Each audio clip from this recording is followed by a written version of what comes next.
¿Cuál es la diferencia entre un título ejecutivo y un título de ejecución? La prescripción. Ya, pero podrías tener razón, pero ¿cómo sabemos qué es un título ejecutivo y qué es un título de ejecución?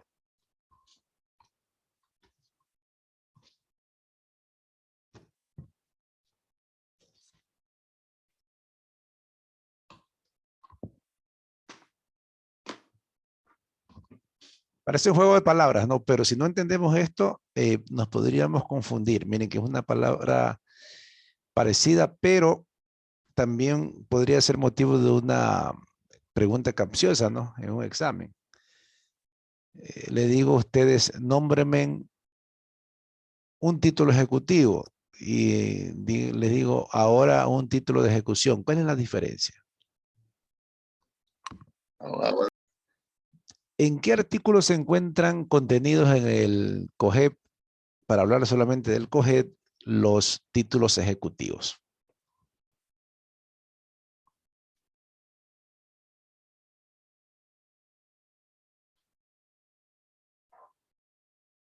El 347, abogado. Ya. Muy bien, 347, ¿no? Ya. ¿Y los títulos de ejecución? 363, abogado. Ejecutivos, dice artículo 347, títulos ejecutivos son títulos ejecutivos siempre que contengan obligaciones de dar o hacer. Inician, ¿no? El 1, declaración de parte; 2, copia de escrituras públicas; 3, documentos privados; 4, letra de cambio; 5, pagaré; 6, testamento; 7, transacción extrajudicial; 8, los demás que las leyes otorgan el carácter de título ejecutivo. Ya, entonces estamos bien. 347. ¿Sí? Lo que dice Michael. Vamos con 363, dice Michael. Dice, libro 5, ejecución, título 1, ejecución, capítulo 1, reglas generales, artículo 363, títulos de ejecución. Son títulos de ejecución lo siguiente: la sentencia ejecutoriada, el laudo arbitral, el acta de mediación, el contrato prendario y de reserva de dominio, la sentencia del laudo arbitral, las actas transaccionales, los demás que establezca la ley. Ya, muy bien. Perfecto. ¿Y cuál es la diferencia? Lo que hay que identificar, que uno es dentro del procedimiento ejecutivo, es decir, estamos en juicio, ¿no? En el 347 nos dicen, estos son los títulos valores del juicio que debe seguirse mediante procedimiento ejecutivo, ¿ya? Entonces decimos, ¿qué juicios existen? Existen dos clases de juicio doctrinalmente, los de conocimiento y los de ejecución. Ya vimos el ordinario, entonces nosotros decimos, bueno, ese es un procedimiento de conocimiento. Y el procedimiento de ejecución, ¿cuál es? El único, que es el ejecutivo, ¿no? Por eso lo pongo ahorita para contrastarlo. Perfecto, hasta ahí estamos bien. Pero cuando decimos nosotros, ¿cuáles son aquellos documentos de ejecución? Estamos hablando de la fase de ejecución, ¿sí? De la fase de ejecución, es decir, ya se terminó el proceso, ya se terminó el juicio, estamos en plena fase de ejecución. Entonces, cuando llegamos nosotros en el procedimiento, cualquiera que sea, tomemos hoy día el procedimiento ejecutivo, demanda, contestación a la demanda, se practica prueba, se resuelve, se impugna, se presenta un procedimiento de impugnatorio extraordinario, como es el de casación, y ahí terminó el proceso. Allá no hay más, ¿sí? E incluso el proceso termina con la apelación, porque el otro es extraordinario. Es solamente para revisar la parte en derecho, ¿no? Las falencias en derecho de la sentencia. Ya no hay más. Hasta ahí llegamos. Ahora, venimos nosotros a decir, ¿y por dónde salen estos títulos de ejecución? Entonces, son títulos de ejecución aquellos documentos que nosotros tenemos que son producto de un proceso terminado. Es decir, vamos a la fase de ejecución.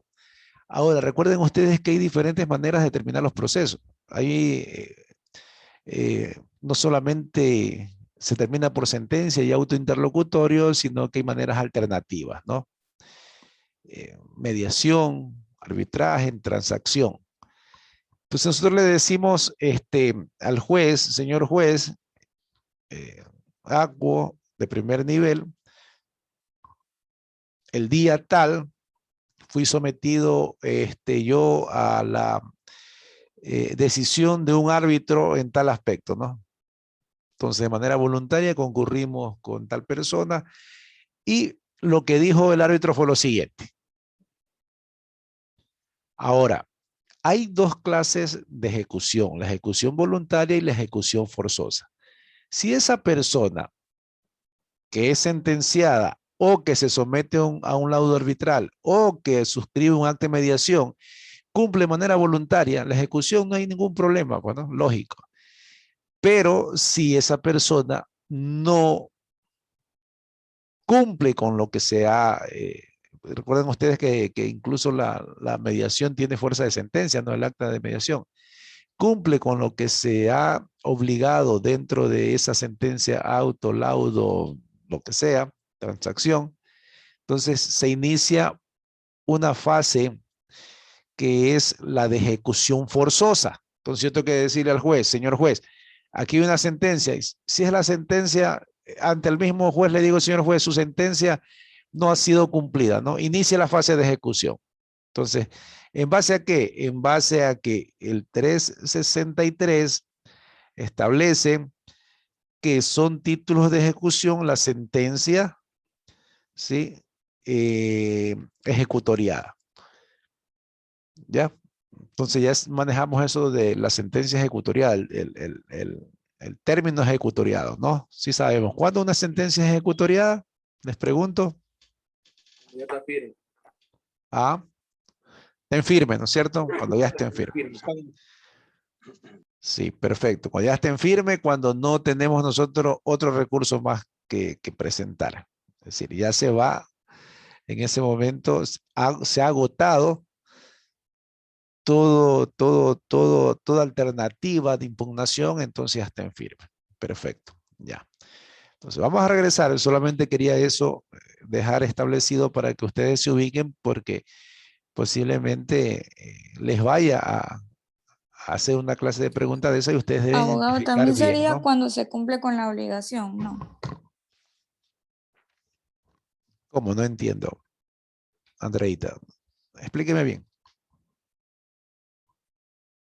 Que al momento de darse una resolución ejecutoriada, sería un acto, ¿cómo es? De título de ejecución cuando ya se cumple con la obligación.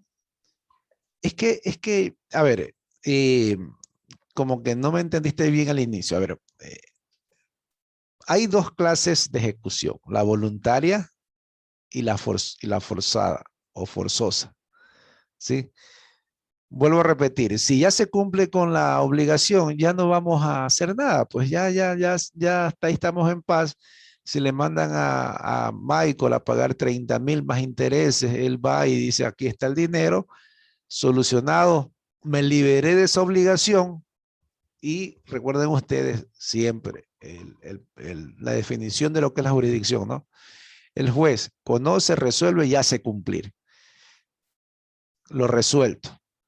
Entonces, ya cumplió, ya para qué voy yo a utilizar al juez para iniciar una fase de ejecución si ya está satisfecho. Si algo ahí queda de que no se ha ejecutado, no se ha cumplido con esa sentencia o con ese mandato judicial o extrajudicial, entonces ahí sí, ¿no? Entonces, justamente es lo que decíamos, pues, mi querida Andrea. Es decir, ejecutoriado es que ya no puedo presentar ningún otro recurso y está en firme. Ya no hay más. ¿Se acuerda que nosotros decíamos en la clase anterior la importancia de conocer cuáles son aquellos recursos que tenemos, ¿no? El derecho a recurrir, cuáles son los recursos impugnatorios y habíamos establecido la diferencia entre todos y habíamos hablado un poco de la revisión, porque alguien dijo la revisión, le digo, no, un ratito, la revisión en materia civil no hay. Debería, dicen ciertas personas, pero no existe, ¿no? Entonces ya está en firme, ¿no? Ya, entonces vamos. Me siguen con el artículo 347, ténganlo a mano, por favor, ¿no? Entonces vamos a ir al 347 para identificar nosotros, bueno, y cuando en sí estamos hablando de un título valor. El legislador, dentro del Código Orgánico General de Procesos, los determina en el 347 y dice son títulos ejecutivos, ¿ya? ¿Por qué le llamamos título valor? Porque el Código de Comercio les denomina títulos valor, ¿no? Tienen un valor intrínseco, está dentro de sí, contiene un valor, entonces por eso son títulos valores en el ámbito mercantil, empresarial, ¿no?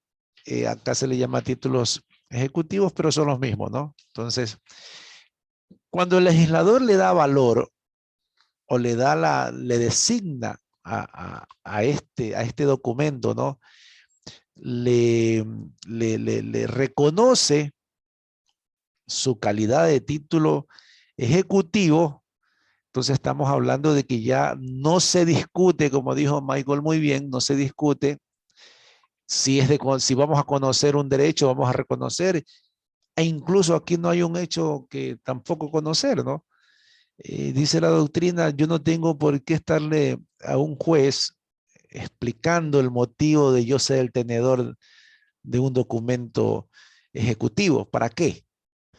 Lo único que yo tengo que decirle, señor juez, yo soy tenedor legal de un título ejecutivo que aquí se lo presento. Mire, este es el título ejecutivo, el original lo tengo en mis manos y aquí dice letra de cambio, aquí está el nombre de la persona que se obliga, está mi firma, está la firma del garante, si es el garante, está la fecha de caducidad, está la cantidad en letras, está la cantidad en números.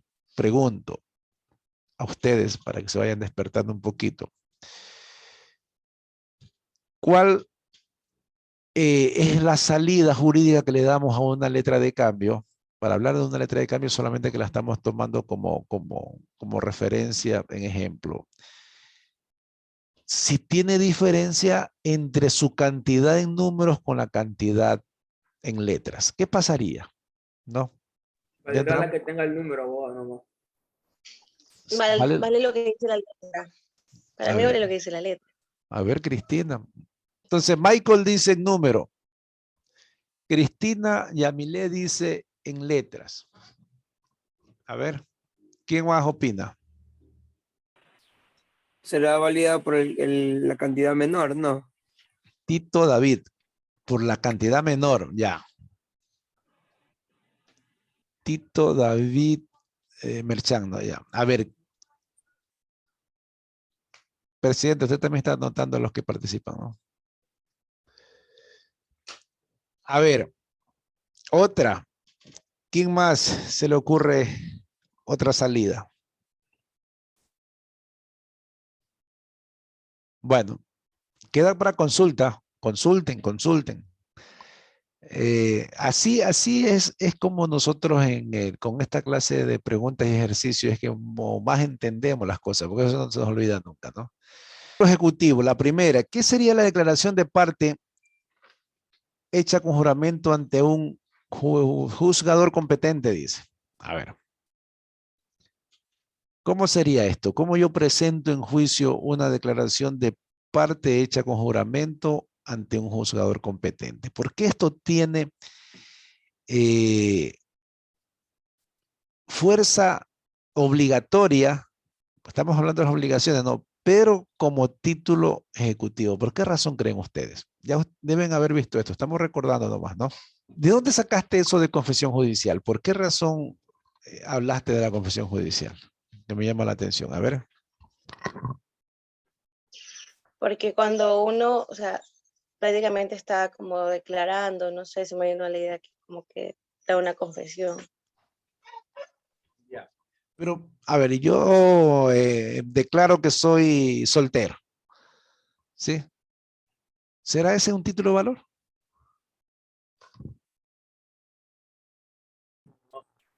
No, Ya, entonces, tiene que ser la obligación.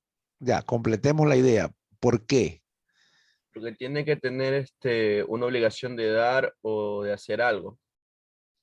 Eso, sí, exactamente. Entonces vamos a las obligaciones. A ver, la teoría de las obligaciones primero se basa en dos principios, el principio de obligatoriedad y el principio de buena fe. ¿Sí? Ya. Y además, cuando nosotros hablamos de las obligaciones son, dicen así como los contratos, ley para las partes. Este es un aforismo que se lo usa, pero no hay que confundirse, ¿no? Si es ley para las partes, no es que es una ley, sino que se lo dice es como que es obligatorio para las partes, ¿no? Ya debe respetarse. Entonces, el principio de obligatoriedad, inclusive de pacta sunt servanda, dentro de los contratos, establece que hay que cumplir con las obligaciones, y si no las obligaciones son ejecutables, ¿sí? Se le da un derecho a la persona acreedora a que ejecute, obligue a la otra por medio de las acciones que tiene para poder hacer que el otro asuma su responsabilidad, ¿no? Ya, perfecto. Entonces, no cualquier declaración de parte. Ahora, ¿cuál es la diferencia entre declaración de parte y confesión judicial? Dentro de lo que es las obligaciones, por eso es que cuando hablamos del procedimiento ejecutivo y de los títulos ejecutivos se inicia diciendo en el 347, son títulos ejecutivos siempre que contengan obligaciones de dar o hacer. Vean que no dicen no hacer, de dar o hacer los siguientes documentos y dice declaración de parte que estamos nosotros en este momento revisando, copia y compulsa auténtica. Entonces, cuando nosotros decimos que esa declaración de parte ha sido realizada ante un juzgador competente, se convierte en título ejecutivo, tiene un valor directo y debe ser cumplido. Entonces, es igual que otro documento como la letra de cambio, pagaré. Son las 7:40 minutos. Bueno, vamos a darle 15 minutos de receso para que tiren las piernas, se despierten bien, tómense un buen café cargado y vamos a seguir conversando sobre esto de los títulos valores. ¿Ah? ¿Está bien? ¿Regresamos? Sí, doctor. Sí, gracias.